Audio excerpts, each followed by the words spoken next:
I mean, that's kind of what I first ever did when I first ever tried to lose weight. Is there a white way? White way? 100%. White way? White way. Need to keep that mass on you somehow. There's literally no way that's not going to create Has to. a leaner physique. Yeah. Welcome to the Peak Collective podcast with myself, Shane. And myself, Luca. Where we chat no BS and just fitness. And we are back today in the studio, our home setting. Yes. It feels weird to be back. It feels good. It feels good. We've got a guest coming in, which you guys are going to like in a few episodes' time. So we've come back to the studio for that reason, but also just give some more informative content, a little bit different. Yeah, see what we got. Should be quite fun. Today's episode, I wanted to touch on the right way to lose body fat. What is the right way to lose body fat? Well, that's what we're going to talk about. In the sense of, I think, okay, look, the first time you ever joined the gym, because especially for you, because you wanted to lose weight, right? Yeah. Very often, the first thing that people think of is I'm going to run on the treadmill, cut my calories by an ungodly amount, and hopefully I'll lose some weight. This is exactly what I did as well, by the way. I literally started running, had no nutrition whatsoever, just didn't eat, and just train as many hours in the day as possible. I think that's what most people do. Hey, it got me far, I'm alright. I mean, that's kind of what I first ever did when I first ever tried to lose weight. It was just loads of cardio. Yeah. And then I wondered why a few months in I just turned to no offence, but a skinnier, fatter version of myself rather than what I imagined I'd look like, which was a really lean, muscular physique. Our upcoming guest. But you know, I think that's the thought that most people have, is they'll see an athlete, like a football player, and think, oh, to look like that, all I need to do is tons of cardio, really cut my calories, and I'll look really lean like that. Yeah, mine back in the day was Steve Cook and all that sort of modern era bodybuilding, if you like, or the aesthetics. Yeah. And I was I can get a V-taper and wide back and absolutely massive delts just by running a 5K as quick as possible. Yeah, and maybe some bicep curls. Yeah, that's didn't work. The extent of what most people do. A few people I've met recently, won't obviously name any names, but just bumped in the gym, what's your goal, weight loss, and I'm training at the same time, so I can kind of see what they're doing. It's literally a treadmill, some bicep curls, and some chest flies. Or failing to bench 60 kilo, because they've just whacked on 20s.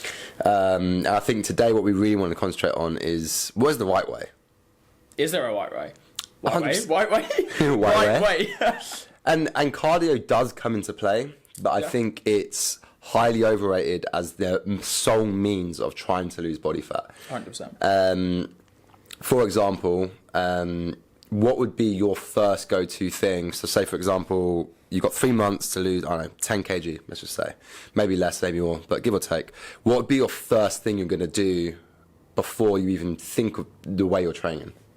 For me, personally, straight away, it's got to be nutrition, right? I've got to pin that down. And for me personally, this doesn't work for everyone. It can be different.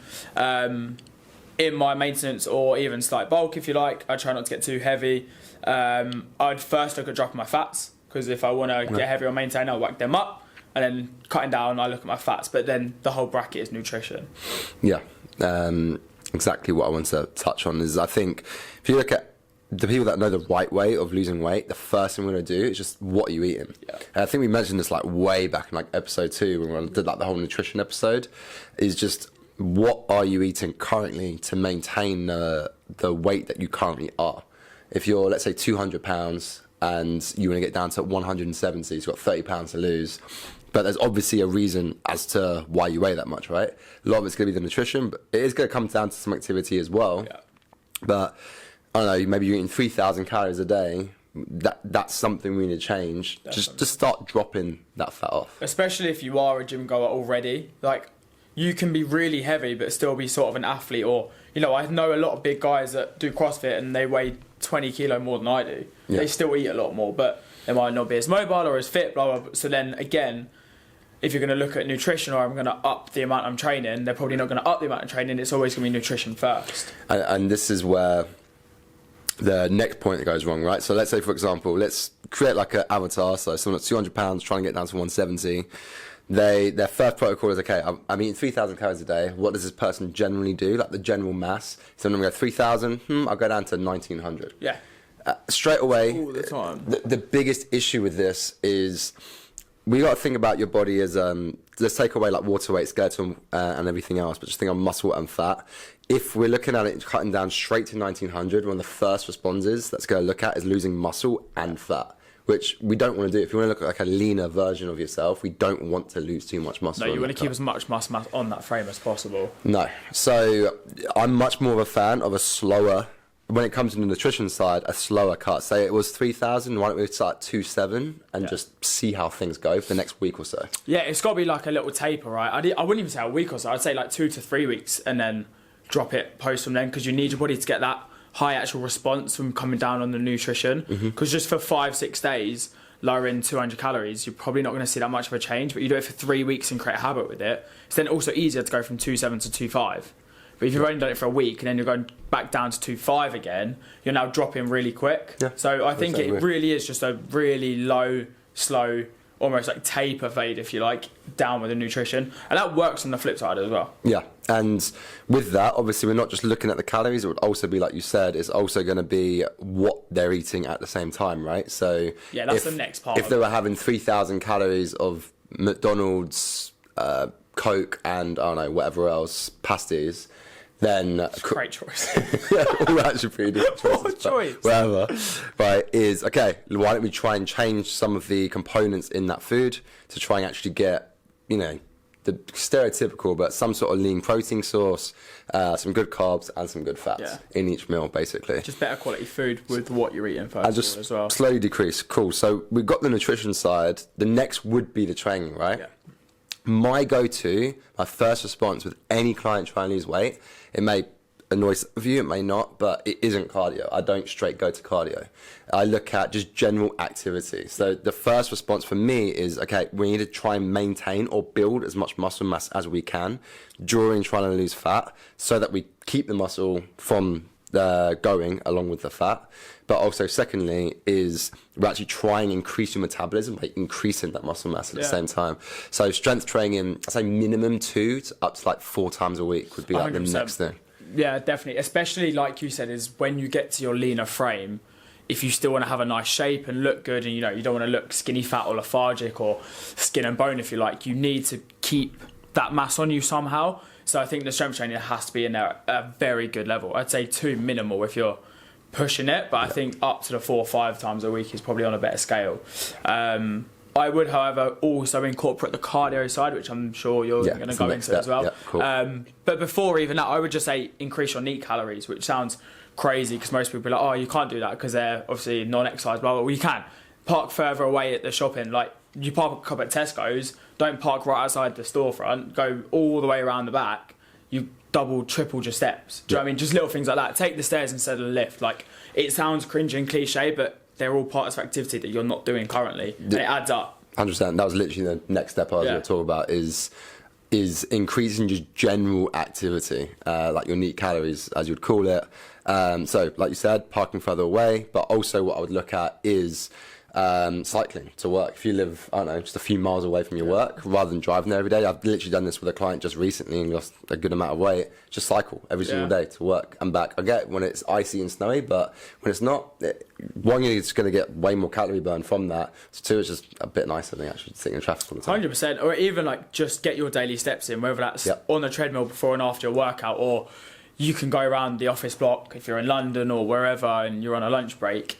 But then there's also this now, I don't know, cliche to the 10,000 steps a day. Well, okay, well, if you've been doing that for 4 or 5 years, that is your need, that's your maintenance. So you now need to be doing 12,500 steps a day. Like, that also needs to increase. It can't just be stagnant at 10,000 steps a day, because then that's just your maintenance. You also need to increase your actual daily activity.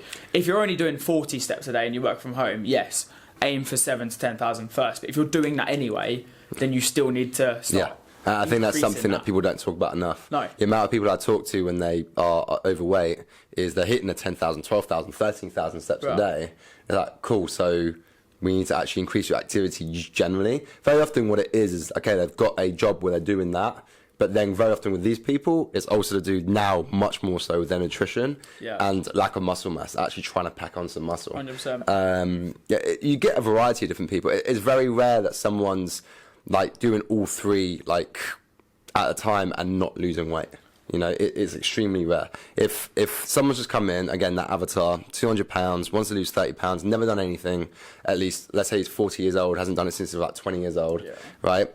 If we've increased his general activity through steps, cycling, walking the dog, whatever, we've done strength training from 2 to 5 days a week, depending on how many days a week he can strength train. And nutritionally, we've changed some habits and eventually start cutting those calories back. There's literally no way that's not going to create a leaner physique. If, and this is for people out there that are saying, I'm doing all three things and this isn't working, I promise you that there's probably something in that chain that's not right now. Yeah, there's a breakdown somewhere. Is your training intensity high enough? Are you actually training the right muscle groups frequently enough in the week? Also, when we're talking about nutrition, are you tracking it? That's the one I find with clients the most, or myself previously and things like that. I'm like, oh yeah, you know, that meal's about 400 calories, but you've added maybe some butter to cook in or some sugar and some oils, or it's now a 700 calorie meal, but you haven't tracked it, so you've got no idea. Like, yes, you can visually guess it, but if you're doing all three things, you're like, gospel, I've done it, absolutely, you're not. And if you're not tracking, that's probably the one I'd say is down. I'd say 100%. And you touched on it. The second one I'd say is, the tracking and the intensity and the strength training. 100%. The amount of people I see that strength training, but it's like they've done their 3 sets of 10. That 10th rep, they had like 10 more reps left in the tank. Yeah, it doesn't even need to be like, it's a failure. Like, you shouldn't have 10 reps in reserve. Absolutely no way. But even, say if you do on week 1 and you're new to it, like, that's fine. But week 2, up the weight. Or add some more sets or reps, like see a week-on-week increase with your training program as well. If you want to go to failure, absolutely fine, like smash it out, fantastic. But if you're not and it's basic, make it a bit more unbasic every time you step back in the gym. I always play it by the most simple rule of thumb, 0 to 3 reps shy from failure. So, you know, if it's your first set of the exercise, maybe keep 3 reps left in the tank. And depending on what the exercise is, like I rarely go to failure on like squats or deadlifts. But if it's like a bicep curl, I'm probably going to get failure all the time. You can even transfer this into like the weightlifting that I would do for like CrossFit if you like. We get told never go above like 80% when you're practicing moves. So my clean and jerks or my snatches or even deadlifts, whatever, everything is just done up to 65 to 80, 85% tops, right? Because your muscle memory and that technique will far outweigh if you're doing 90, 95%, but then getting injured with the wrong technique. But then my intensity is so high that will increase my 1 rep max or the intensity of my training or going into competition days. I don't need to be banging out 10 reps with 10 reps in reserve. I can do 1 or 2 reps at a higher intensity, but with good technique, and I'm still going to get the same result.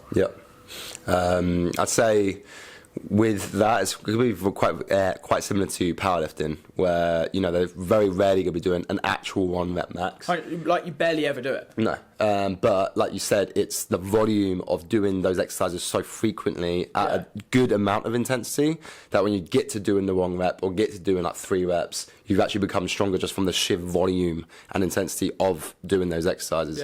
It's like if you ever want to increase your bench press, right?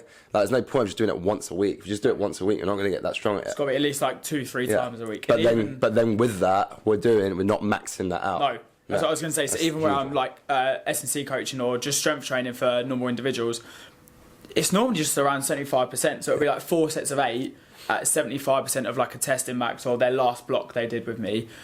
You don't even have to retest the max. You don't have to do a 1 rep max. Like, that's such an ego thing or competition, if you like. But that 75% is your intensity. I can track your intensity of where you're at. If you just throw on plates and you never know, and you might have 5 reps left, you might have 10. Like, again, you're not tracking. Same as when we go back to the food. So that's actually a great way to put it. Just track both. Track the intensity on the training, track the nutrition, and even just track like your general activity. If you haven't got a smartwatch, I haven't got a smartwatch right now or anything like that, or a Whoop, then the next best thing will just literally be, okay, what have I done today? Like, have I, because most people work from home these days, have I just sat on the sofa and been on the laptop all day? And maybe I've strength trained, that's like an hour of the day? Or have you took a lunchtime walk? Did you go for a morning walk? Did you just do like a quick 10-minute like hit session just at home because you were really tight for time today? Just some form of cardio in that day. A lot of people, I think, just think strength training is enough to get like the general fitness. It's good, like it's going to create a great base, you're going to get a lot of muscle mass, and you will actually lose some calories from that. But if you're actually someone that just works in an office all day, does no steps, it's not enough, unfortunately. You do need to get some, just up the activity, either from that NEAT or add that cardio in as well. Yeah, I think one of the biggest killers at the moment is the working from home standpoint. Like, it's huge. A lot of my clients have got it, and they're like, oh yeah, you know, I came in once, twice this week, blah, blah, or like 3 times, whatever. And then there might be plateauing, I'm not seeing a result, and they're like, X, Y, Z, all this happening. I'm like, yeah, because you've come in twice this week, that's 2 hours out of a 7-day, 24-hour working week, right? So 2 hours out of 7 times 24, I don't know, maths off the top of my head, whatever that is, like, it's not a lot of time in volume. So that intensity's got to be really high, but then like you said, your NEAT or your activity and your nutrition needs to be on point. If that's your only asset you've got working towards it. So I'd say wrapped up, if we were looking at it in like a quick 1 minute, just wrap up, would say nutrition first. Yeah. Then we'd look at our strength training. I'd say if you're a complete newbie, 2 days a week is probably enough to start with, and then slowly try and build up to about 4 at least, I'd say. And then we'd look at actually your NEAT as well. And then I'd say if I had a brand new client, again, this gentleman is £200, that'll probably take me a few weeks to try and build this up. You've got to build daily habits, right, and weekly habits. It's not going to come out of nowhere. No. So let's say that takes like a month, just to at least just start building those habits. And then you can start incorporating the dial, which I like to call it, of, okay, let's tighten up the nutrition, let's tighten up the training, let's tighten this up. And all of a sudden, you will start seeing results. Again, go back to right at the beginning, the number one mistake that people make is, I'm just going to do loads of cardio and cut on my calories. They lose a ton of weight the first, I don't know, 3 weeks, and then they either plateau because it just plateaus, like their metabolism has just gone slowly down, and they're like, what's happening, why can't I lose any more weight? Or they plateau because they're so bored of just running on a treadmill every day and eating like Huel and some other salads. There's absolutely no track of progression anywhere. You don't know where you started, you don't know where you are now, and you're just getting bored of it. I think that's the biggest progress killer. Yeah, and I'd say biggest tips, listen to us. Basically. that's a big one. And wherever you live, like let's say you don't live near us where we couldn't coach you, is hire a coach. I always say to people, the biggest shortcut you can ever have is by hiring a good coach. For the first 1 to 3 months, the amount you'll learn it's crazy. Is crazy. Like the amount of time it took me to learn what I could teach someone in 3 months probably took me years, like 3 years to actually learn all of this stuff. I could teach someone a month, 3 months, and then, you know, go away and do what you want to do. You'll be so much better off for it as well, because you could literally do 3 months of guesswork and actually go backwards. Yeah, or just fail and never want to go back to the gym. Yeah. Versus actually know what you've got to do, and if you leave that coach after 3 months, you leave, but now you actually know what you at least need to do. Yeah, you've learned a little bit more as well. 100%. Cool. Anything else you want to touch on with that? No, more than happy with that. I think just take on board what we said in them steps as well. Yes, we said the 3 pillars. That doesn't mean do it all at once. It's like literally take your time. So Luca's talking there 1 to 3 months with a coach, but then that could be months 3 to 6 on your own, then 6 to 9 back with a coach, or implementing something new into your training, up in your steps. Like, don't do all of this within a 7-day period. Yeah, you've only got to look at both our journeys. I mean, it took me years to actually get, and I still wouldn't say I'm perfect, but it took me years to get to the point I'm at. Like even years. Trying to be good with it, and we work in it as well. Yeah. I think the biggest thing as well is, like you said, if you're looking at a generic person, 25 to 40-year-old, maybe you've not done anything since school or whatever, so it's been 15 years, let's say, you've not done anything, stop looking for a result in 6 weeks. Yeah. You've done it for 15 years, at least put 1 or 2 years trying to be good. And don't throw your toys out the pram when it doesn't work in 4 to 6 weeks, because you've been promised by someone that it's going to work. Yeah, take your time with it. If there's anything like the no BS, just fitness part of the podcast I really want to hammer home is those befores and afters, where it's like someone that's completely obese and then within 4 weeks looks like an athlete. Yeah. Like, just a lot of those are not real. That's the unfortunate truth. It's not all sunshine and rainbows. So yeah. That's it. Stop being lazy.